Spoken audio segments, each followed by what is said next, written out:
This is SARS-CoV-2. It belongs to the family of coronaviruses named for the crown-like spikes on their surfaces. SARS-CoV-2 can cause COVID-19, a contagious viral infection that attacks primarily your throat and lungs. What actually happens in your body when you contract the coronavirus? What exactly causes your body to develop pneumonia? How would a vaccine work? The coronavirus must infect living cells in order to reproduce. Let's have a closer look. Inside the virus, genetic material contains the information to make more copies of itself. A protein shell provides a hard protective enclosure for the genetic material as the virus travels between the people it infects. An outer envelope allows the virus to infect cells by merging with the cell's outer membrane. Projecting from the envelope are spikes of protein molecules. Both a typical influenza virus and the new coronavirus use their spikes like a key to get inside a cell in your body, where it takes over the cell's internal machinery, repurposing it to build the components of new viruses. When an infected person talks, coughs, or sneezes, droplets carrying the virus may land in your mouth or nose and then move into your lungs. Once inside your body, the virus comes in contact with cells in your throat, nose, or lungs. One spike on the virus inserts into a receptor molecule on your healthy cell membrane like a key in a lock. This action allows the virus to get inside your cell. Next, the virus travels inside a sac made from your cell membrane to your cell's nucleus. That's where your cell houses all its genetic material. Then, the viral envelope and cell membrane sac combine, allowing the viral genetic material to leave the sac and enter the nucleus. The viral genetic material hijacks the energy and materials in your cell's nucleus to make thousands of copies of itself. Some of the genetic material moves out of the nucleus, then attaches to the protein-building parts of your cell called ribosomes. These then use information from the genetic material to make other viral proteins, such as the spike protein. A packaging structure in your cell then carries the spikes in vesicles, which merge with your cell's outer layer, the cell membrane. All the parts needed to create a new virus gather just beneath your cell's membrane. Then, a new virus begins to bud off from the cell's membrane. Now, with the virus spreading in your body, how can you develop pneumonia symptoms? For this, we'll have to look into your lungs.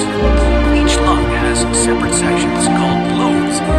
Normally, as you breathe, air moves freely through your trachea or windpipe, then through large tubes called bronchi, through smaller tubes called bronchioles, and finally into tiny sacs called alveoli. Your airways and alveoli are flexible and springy. When you breathe in, each air sac inflates like a small balloon.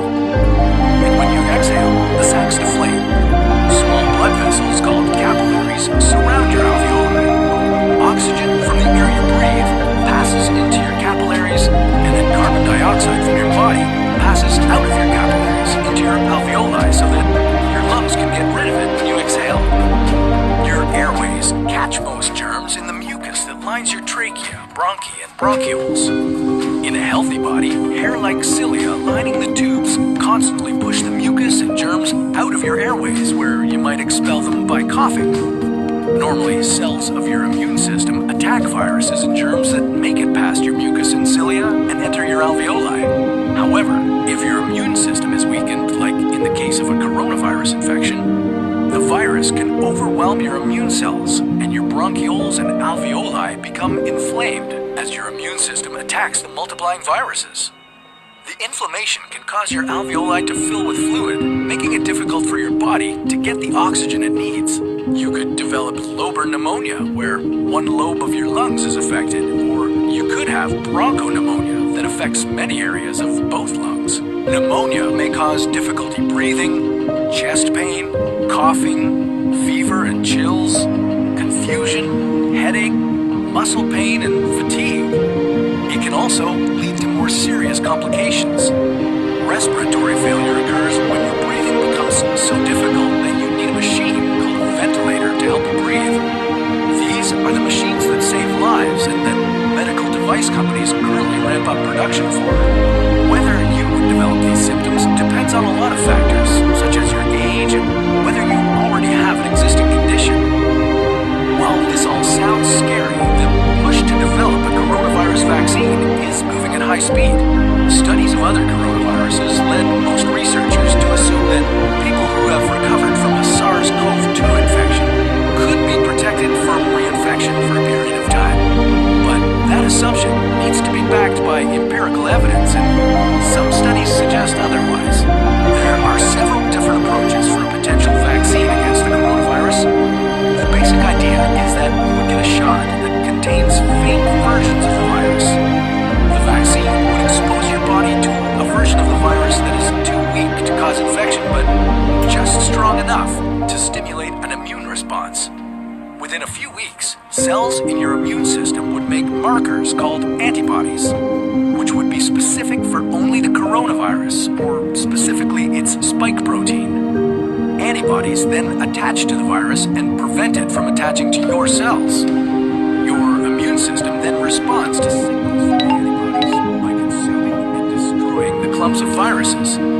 If you then catch the real virus at a later stage, your body would recognize it and destroy it. In other words, your immune system is now primed.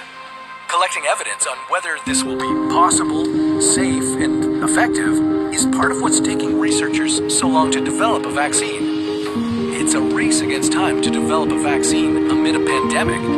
Each step in vaccine development usually takes months, if not years. An Ebola vaccine broke records by being ready in 5 years. The hope here is to develop one for the new coronavirus in a record-breaking 12 to 18 months. While all of this will take time, stay home if you can to protect the most vulnerable. And don't forget to wash your hands for at least 20 seconds and as often as possible.